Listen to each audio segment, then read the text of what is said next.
So how do we start this off? I don't know. Okay. If it's your show, you should probably. That's a good point. Hello, everyone. Welcome to another Hahren'al. Today we have Cole back, if you remember him, for I believe it's you were the first person I did this with, too. Happy to be back. Hello. You might know Cole from his other great show. Well, I guess one show. I don't know. Called The Kingdom. That also does a lot of really awesome Dragon Age lore stuff. Aww. So, with that, showing how the sausage is made a bit, we originally recorded something, and then I lost my half of the audio, and so this is a retry and a new topic, because we didn't want to touch the old one. So... Yeah. A little awkward. But yeah, so Cole, would you like to intro what we're talking about today? Well, we're going to look at some of the myths found around Thedas. Most of these we found come from unique weapons. Today we're just looking at the ones in Inquisition. There's quite a few, and they're just, kind of like urban legends where these weapons came from. And we're just going to take a look at them, see if, any of them we think are true or how much of them are true. Mm-hmm. And yeah. All right. So I guess I'll start off. We have a Google Doc with like a few of these. So the first one is, I think, near and dear to my heart just because Solus wears the damn thing. But... So, if you brought Solus to the Orlesian Ball and he wears that stupid hat that glitches into his face, this is technically not the same hat, I guess, but it's the same model used in game, and I believe you buy it in the Hissing Waste Merchant. Yes, is that yes. right? Yeah. So you buy it from there, and I believe it's called Helm of the Drassaka. I forgot to write down the name. That is the name. Yahoo! I did it. The little blurb, we're just going to read out the blurb of information because it's really short. So it says, the Drassaka were an order of warriors formed in the ancient Enderfells to resist the Devinter Imperium reconquest in negative 535 ancient. Renowned for their whirling blades and skill with the bow, they were brutally hunted by the Imperium until the last members fled into the blasted hills of the south. Rumors persisted that the Drassaka continued on and played a part in the Anders rebellion against Orlesian rule following the Second Blight. But if that is true, they subsequently drifted into obscurity once again. And that's the Drassaka. I love this concept of an order of warriors that forms, does their thing, disappears, and then comes back in secret almost. Mm-hmm. I think that's a great concept. Something they could definitely expand on further, but I methem there is kind of a lot of other unique groups, and so I feel like if they included these in a game, there would be not a lot of room to maneuver. A lot of them are in the Enderfells too. I don't know if you know. There's gonna be one we talk about later that's also in the Enderfells. Yeah. I like them a lot, and I like whirling blades. I think is what gets me. I want to see whirling blades. Can we have a that'd be like another rogue talent where you just helicopter your blades about. Which would look maybe kind of stupid, but I would enjoy it. Well, I mean, that's pretty much par for the course. That's rogues for you, right? But, yeah, I guess my curiosity here is that why... I guess it revolves around why Solus was wearing that helm. I've heard of people theorizing that he wore it because they won against Orlais, and that was really rare, and so it was kind of like a fuck you to the Orlesians, but, I don't know. I don't know if I believe that. I feel like it was just, that was the helm they picked, because it does have the Inquisition symbol on it. True, and I mean, also, the idea that the Drassaka participated in the Anders Rebellion is just a rumor. That could easily be a myth, while... the first half of that may be true. Mm-hmm. But yeah, with as little we know about the Enderfells, I could totally buy at least the Drassaka existing. I almost feel like the first Drassaka, where they were going against the Devinter Imperium, right, was actually that's the true Drassaka, and then the revival of it was just a bunch of kiddos that were we're gonna be the revival, kind of like how we're I was just thinking that. Yeah, it's definitely two separate. Oh, what if a game set in the past and you're the revival of the Drassaka? That'd be pretty cool. Because, like, there's not enough information to really know about it. So they could be whatever you wanted. And it's just, like, a game where you fight against I think that would be a great fan fiction. Also Get to it. Get to it, Internet. Come on, people. All right. I feel like there was someone else I was going to say. Oh, right. Secret societies. I can't help but draw this parallel to Assassin's Creed, where you got the Assassins and Templars both, like, quietly shaping events throughout history. And, I mean, I love historical fiction. But I could see the Drassaka playing that same kind of role where they're existing, but they don't want people to know that they exist. Mm-hmm. And so do you think they could have existed this entire time and not have a revival? I think it's possible. I don't know if I like that more or less than what you suggested, but I think it's definitely a possibility. We ready to move on? Yeah, do you want to read the next one? The inscription at the axe's blades reads, Carolus, the famous bounty hunter and friend to Lord Remy Vascal, the Black Fox. It's unknown whether he surrendered his beloved axe, which was a gift from his dead Antivan wife, and reportedly came from across the Eastern Ocean. So I picked this one out because reportedly came across the Eastern Ocean. That sounds a lot like the, oh my god, what's their name? Those across the sea. Right. Yeah. Speaking of which, I have a bone to pick with you. You constantly refer to this group as the Executors. I say Executors. Yes. I don't know why this bothers me, but it does. I insist it's Executors because they're executing the will of those across the sea. Okay. I'm going to, like, bring out my big guns because I insist it's Executors because I tweeted at Mary Kirby and she agreed with me. God damn it. Ah. Here, do you want me to dig up the tweet for proof? Yeah, you can just put that on screen. I believe you. Yeah. Okay. Yeah. While I'm editing, here's the tweet. I suck. I totally just lost that. No. All right, fine. To be fair, like, the whole reason I even tweeted that was like, it could be both. Which one is it? What do I do? And I thankfully she responded because I honestly I was leaning towards like Executors because that, you know, you find a mysterious group. Executors seems like the name you would pick, right? Especially because they assassinated a queen. Right, and so I am maintaining my opinion that Executors is better. I'm not letting go of this. That's okay. Well, like, think of, like, how often, at least, especially in the first game, where they mispronounce, like, all sorts of elven words. So it could be very possible, whenever they actually appear, they just decide to change it. Yeah. Because there is no, other than that tweet that I got, there has been no official confirmation. So it is possible that it changes. All right, so back to the moon axe. Right. Yeah. So it was a gift from his Antivan wife that came from across the Eastern Ocean. So where my curiosities lie, was his wife actually Antivan? Was she from across the sea?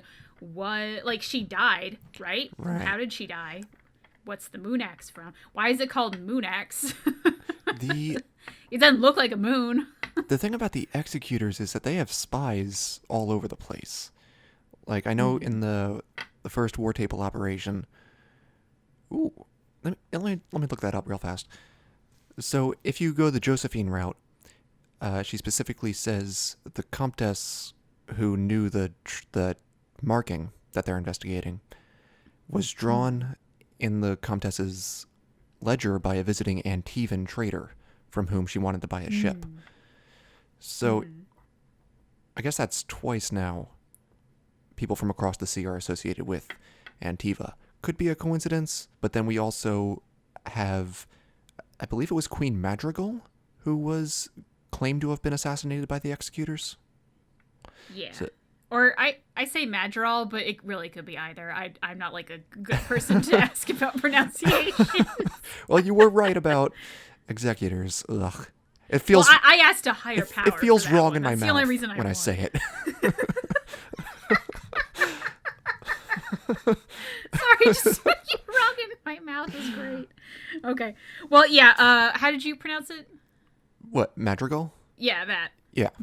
God, I don't. sorry, the syllables in that. I don't know if I could. Can you break it down for me? Sorry. Madrigal. Madrigal. Yes.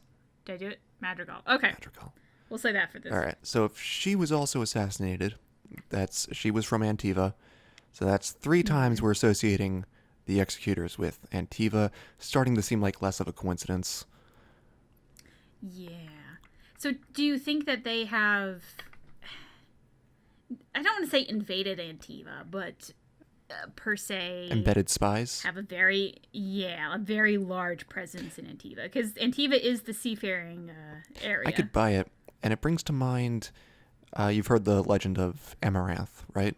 Yes. Okay, so I believe it was an Antivan woman who went searching for her husband after she never heard back from his expedition. Actually, she might have been from the Free Marches, but I'm pretty sure it was Antiva. You're going to look it up? Yeah, just because I don't want to sit here and be like, oh, it's definitely Antiva, and then we'll like, oh, yeah, crap. Okay. Okay, yeah, it was Free Marches. Well, it says a Marcher Lord's wife. Okay, so she could be anything. She could be anything. Free Marches. But okay. I do know that Antiva definitely did try to explore Amaranth. Yeah. We don't know if they were successful, but we know they at least went there. So that could also be related. I don't know if we want to go into a big topic on the Executors, because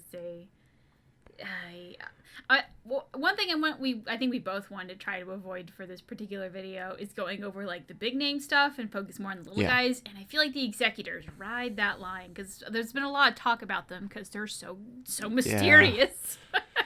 But at the same time, there's really not that much on them.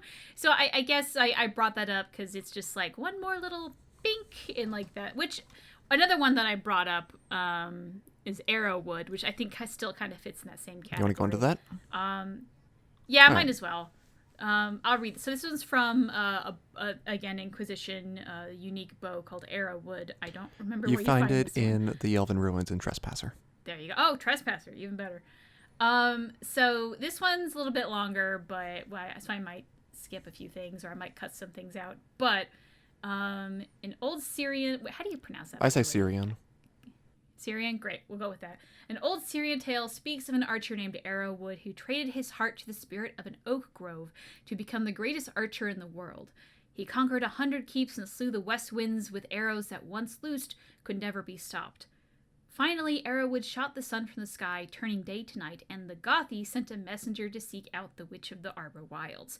Depending on the story's version, the messenger never found the witch and dealt with the demon instead, worked for the witch and her daughters for a year and a day, or made a bargain with the Lady of the Skies. In all tellings, the messenger received a coil of fine silk, traveled to Arrowwood's keep, and secretly replaced the archer's bowstring with the magic silk. When Arrowwood tried to draw the bow, his heart shattered, and he crumbled into dust. The Gothi bound his bow in an iron case and buried it in the Nasa Sheen marshes so that no one could ever use it again. So, real quick, a Gothi, I've been able to puzzle out. There's nowhere that really says it, but a Gothi is the name of a leader of a tribe. So I believe a Gothi is like what you would call a leader of a Syrian tribe, and that's what it's referring to there. But all of this just reeks of ancient elven magic stuff. Like one letting loose a arrow that takes the sun from the sky. That's reminiscent of an Elgar'nan tale where he buries the sun. So maybe this is now 2 legends that talk about some extended version of night.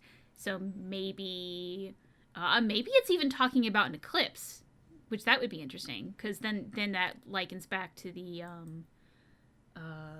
thing from the Black Emporium where it's like it talks about the rise of Fen'Harel during an eclipse. And then it also talks about like the Witch of the Wilds, which we know is Mythal, or it talks about the Lady of the Skies, who we think might be Mythal or connected with Mythal, and they talk about it being the same, like in the same person. Then there's also the, iron case and buried it in the Nasachine marshes, which a heart in a case sounds exactly like what we think Solus's foci was made out of, and what they think happens with Titan's hearts and stuff like that. So it's I feel like this is going to be important, but I feel like we can see the puzzle pieces, but we don't know how to fit them into the grander scheme of things. Well, one thing that stands out here is when it says a year and a day. Apparently worked with the witch and her daughters for a year and a day. That term comes up in a few different tales across Thedas. And I keep noticing it.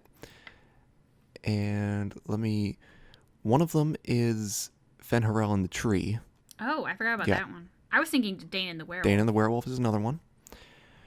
Another one is actually another weapon called the Bosun's Blade, which says, Raiders of the Waking Sea tell many tales about the ill-fated crew of the ship Lady Lenore. I'm assuming it's Lenore.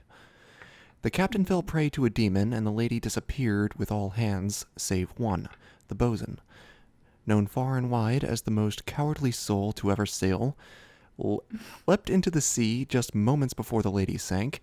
A year and a day after he'd fled, the bosun vanished, leaving nothing behind but a lingering stink of fear. The lady would have no deserters. So, the captain fell prey to a demon, and exactly a year and a day later, the last deserter disappeared. So that's something. And in the Codex Century, the Frostback Mountains, which in Inquisition is called A Tale of the Frostbacks. I'm not going to read the whole thing because it's kind of long. But it also shows up again, saying, let me find it here. The Lady of the Skies sent the best of her children, the swiftest and cleverest and the strongest flyers, to scour the mountains for the missing heart of Korth. And they searched for a year and a day. But Sparrow and Raven, Vulture and Eagle, Swift and Albatross returned to her with nothing.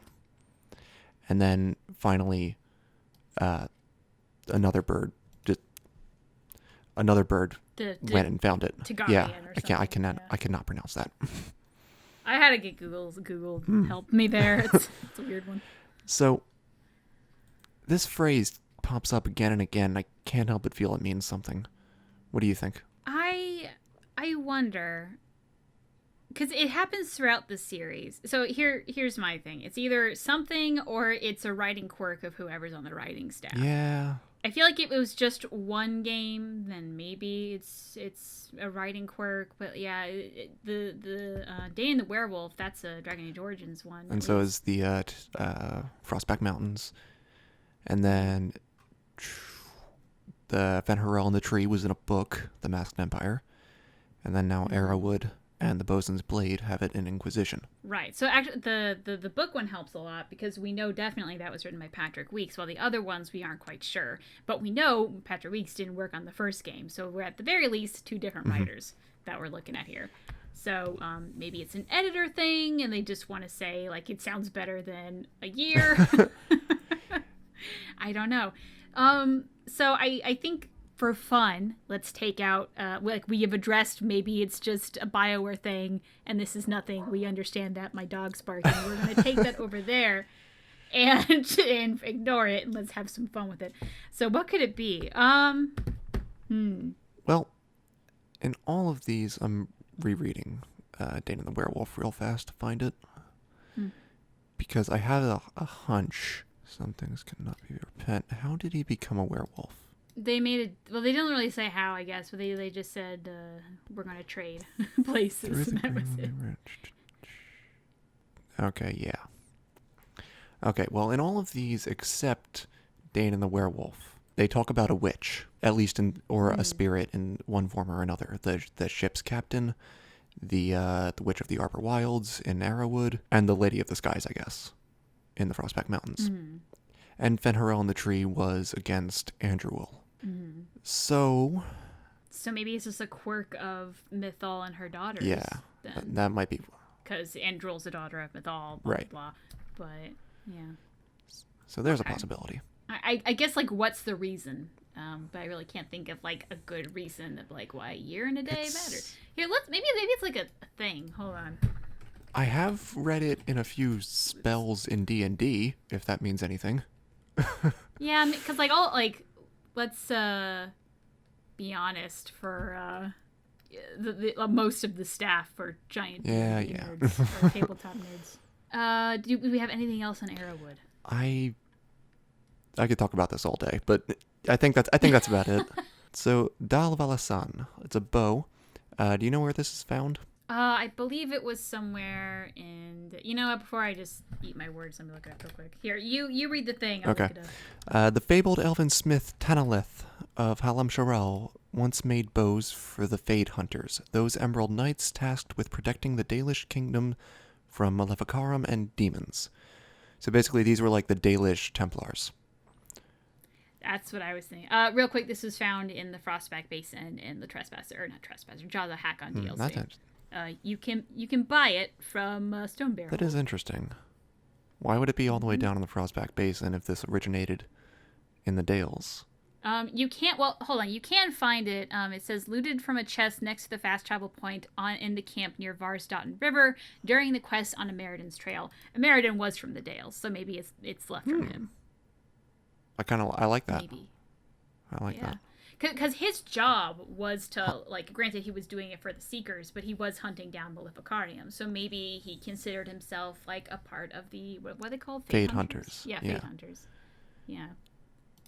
So that does make sense. But I feel like this is a reality that people don't think of very often when they chant mage rights or mage fights or whatever, that even if mages were free, there are still going to be groups of people hunting down Maleficarium, and that may or may not be great. And then they even had Elven society is supposed to be very open to magic in general. So here you go. In Elven society in the Dales, there were sort of semi-Templars called Fate Hunters.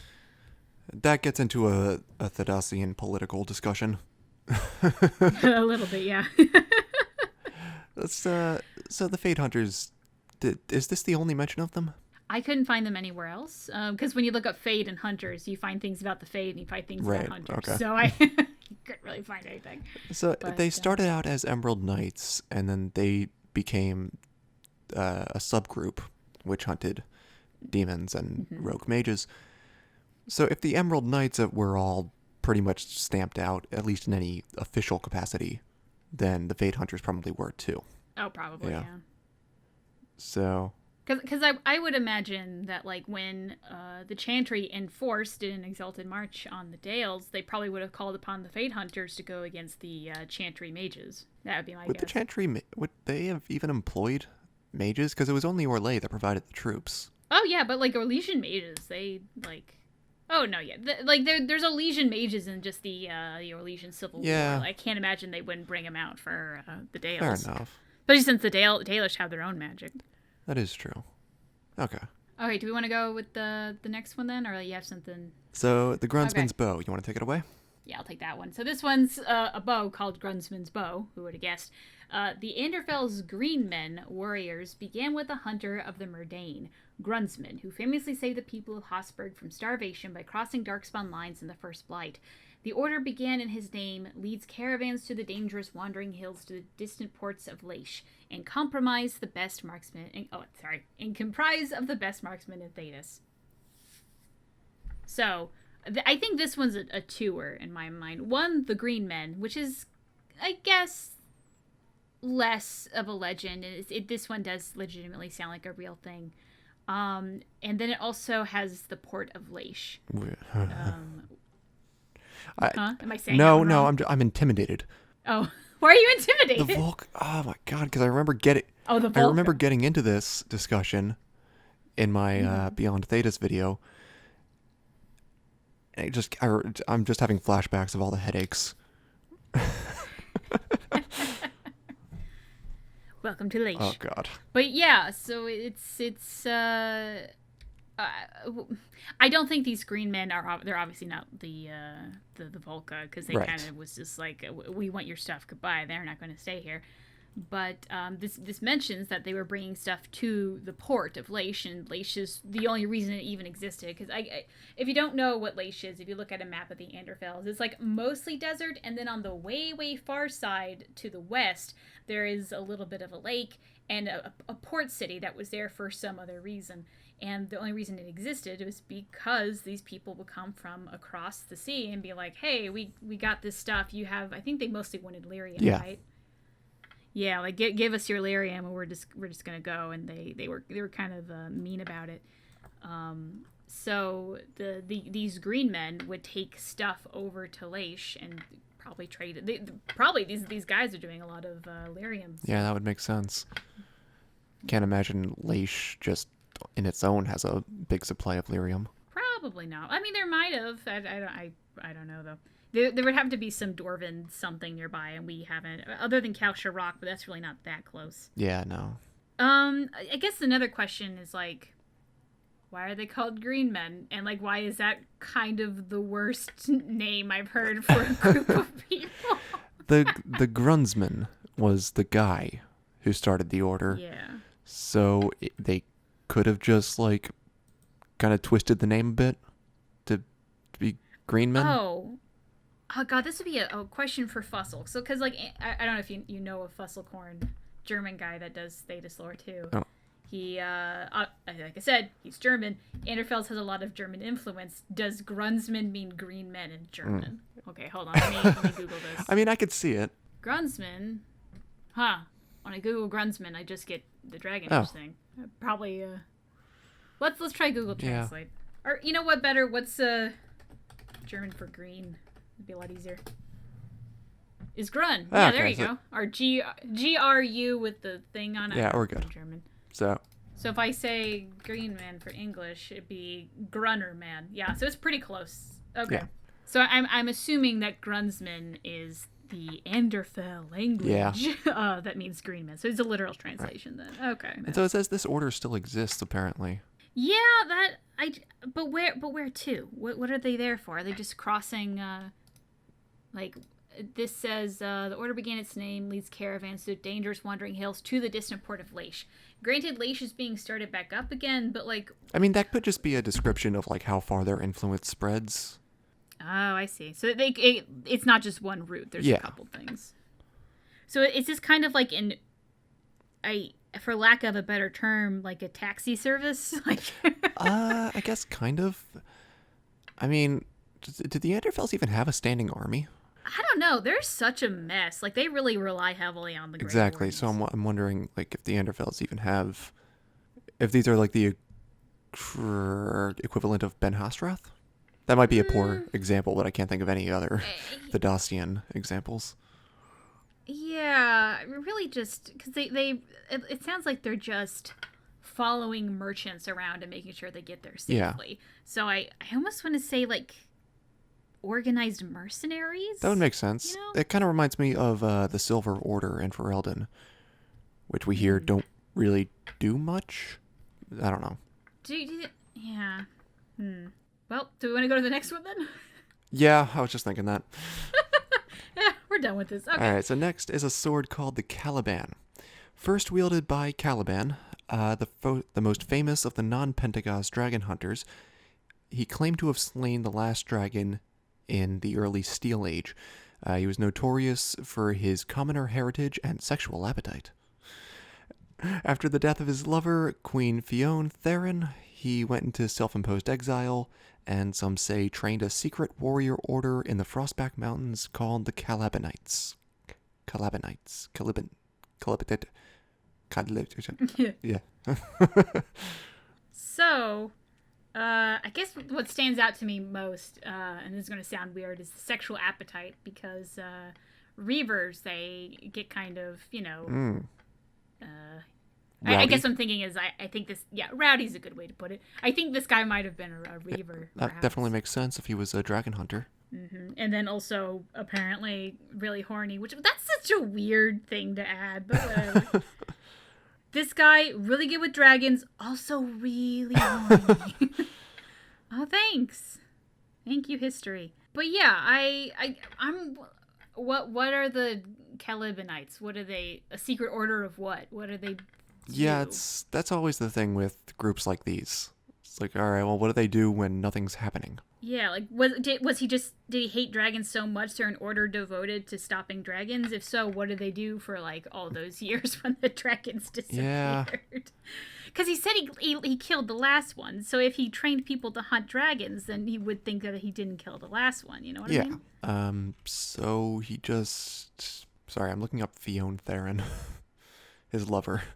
Is she mentioned any other places? I don't think so. Let me see. Theron bloodline. Ascended to the throne in 618 Steel. She's mentioned in Codex entry for the Benorn. No person has ever sat upon the Ferelden throne without first winning the approval of the Benorn.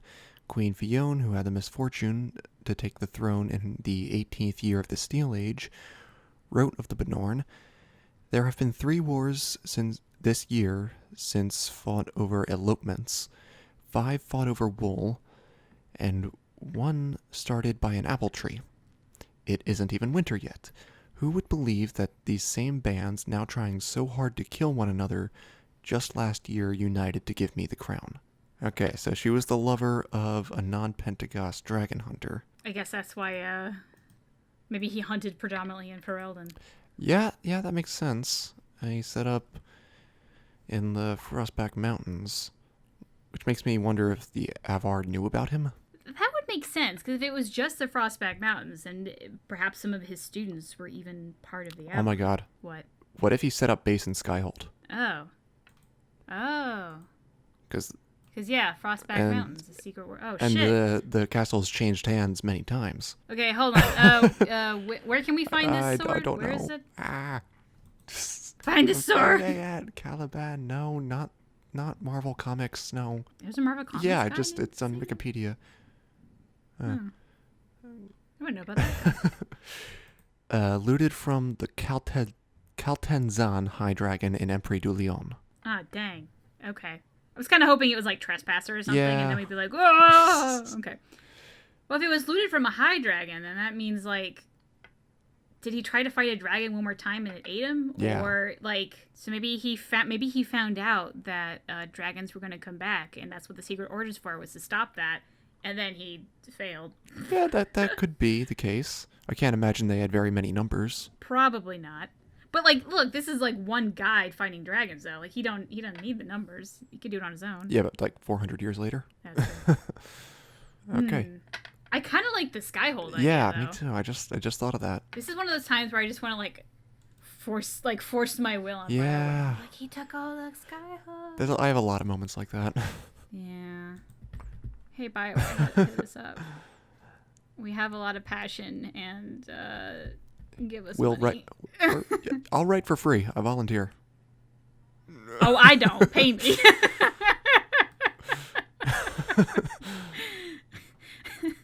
Look, I'm getting at a stage in my life where, like, I don't need exposure. I need money.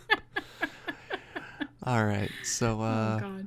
is there anything else you want to bring up? Unless you want to talk about the Black Fox.